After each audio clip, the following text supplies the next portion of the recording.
Hey folks, this is Vince with Dad's Gaming Addiction, and today we're going to quickly review Prison Simulator. This is a game that you can find on Steam for about 20 bucks, although there is a 10% launch discount until November 11th, 2021. So if you like what you see here, you can get the game for roughly 18 bucks instead of 20. There's also a free demo, so you can try it before you buy it.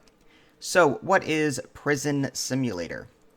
Well, in this game, you're going to be doing a variety of tasks as a prison guard, trying to maintain order, keep everyone happy, and make some money in the process. So the game allows you to play either a campaign or a free play mode. In the campaign, the tasks are pretty much, I guess, laid out for you from day to day. Like day one, you'll be doing these set of tasks, and then day two, you'll be doing these set of tasks. If you decide to play free play mode, you can actually choose what tasks you want to do. They're called routines. So, for example, there's the prison stroll, the canteen, monitoring shift, check the parcels, and so on. Just as an example, check the parcels brings you to this room. You go to this room.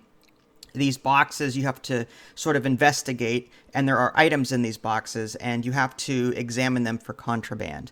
You can either keep the contraband for yourself should you find them and then sell them later, maybe to the other prisoners or whatever, or just take them and report them, and then that will gain you favor for the prison side of it anyway, for the prison guards. Yeah, there's different factions in this game in terms of, like, there's prisoners versus guards, and you have to sort of make both happy if you can.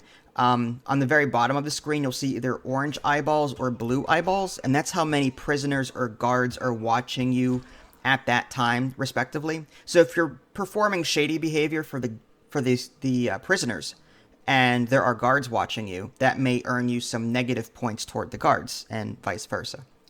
But anyway, getting back to the whole checking the parcels thing. You pick up an item, you rotate it, you can open it, look inside it, see what's going on. If you find contraband, you can keep it or report it, what have you. Another mini game that you'll be able to do, another routine, there's a workshop. You can basically bring prisoners to this workshop and they will work for you, and that will earn money for the prison.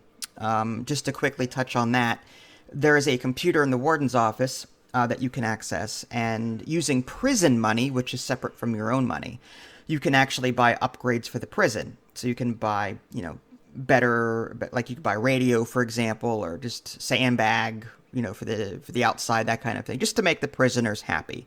So that will increase your standing with the prisoners should you upgrade the prison at all.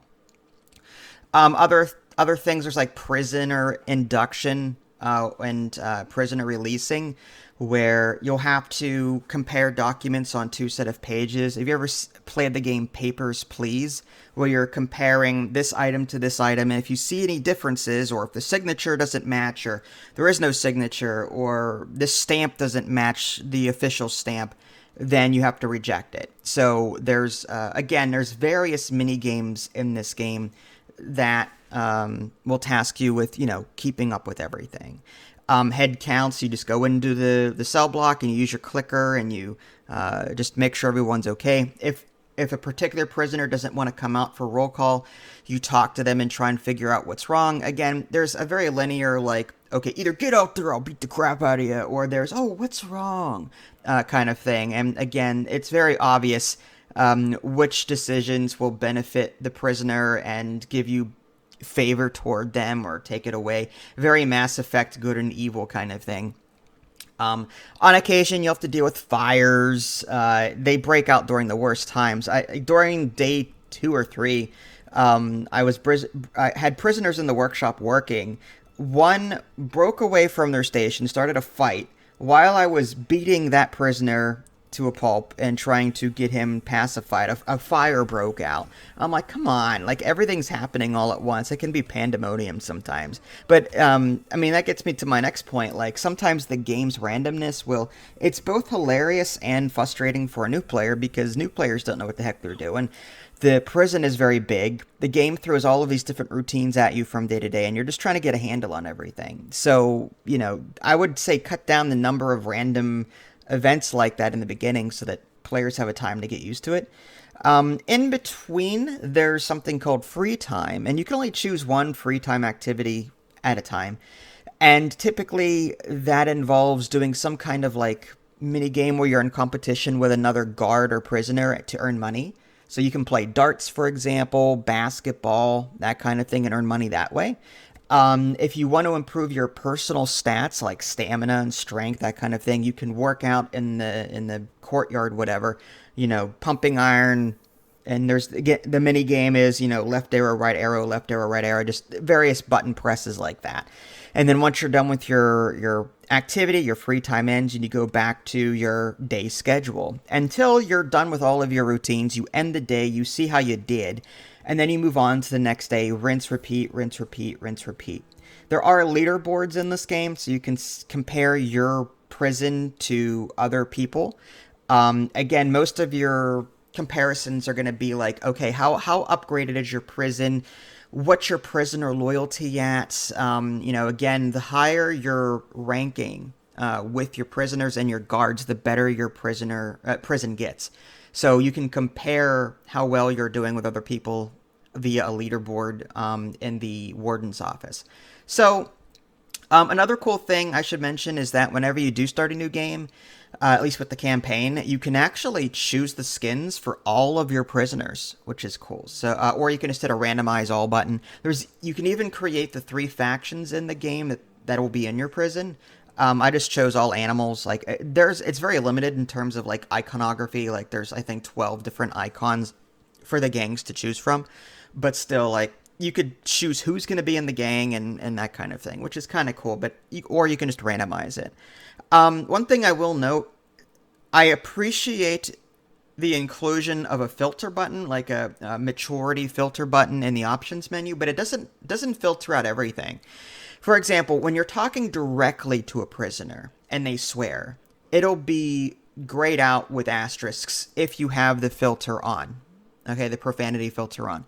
However, when you're not talking to a prisoner directly and they're just mumbling something, the swear word will appear. So kids are not completely safe from this game. I mean, it's prison simulator. Parents should not be letting their, young 7-8-year-old kid play this anyway. I'm just saying, if you're a parent and you're like, oh, well, there's a profanity filter, so it's safe. No, it's not. It's not completely filtered. It should be, but it's not. So that's something that the developers, I think, need to work on or change. But still, all in all, it's not a bad game. If you like busy work and you like the idea of mini games and various schedules, again, if you're not a fan of the RNG, like okay, this in the campaign, this day is these routines and this day is this routine. You can again play free play mode and choose what routines are going to be in your day schedule. So you could do that if you want, but if I think this game offers a bit more.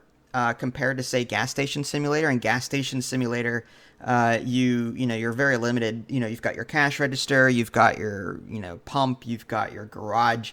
This game has, I think I'm just counting quickly. It's like I want to say 20 to 25, even 30 possibly different routines that are going to be available. Maybe 30 is generous, maybe around 20. So there's a lot of different things to do, and it'll keep you busy. But again, it's busy work. You can focus on trying to earn money for yourself or for the prison, but most of the time it's going to be mini games. So if you like the idea of that, then you may want to check out the free demo. Again, the demo is free, so you can try it before you buy it. I highly recommend doing that because this is not going to be everyone's cup of tea. This is not one of those old school prison tycoon games where you're managing a prison like in Prison Architect. You know what I mean? This is first person, walk around a prison, deal with random mini games and events, talk to prisoners, see what's wrong with them, possibly get a bribe. But for the most part, it's just a mini game simulator. But again, free demo, give it a try, see if you like it. If you guys haven't already, subscribed to me on Twitch and YouTube. That way you can stay up to date with any new content I'm going to publish. This is Vince. Thanks for watching, and I'll catch you next time.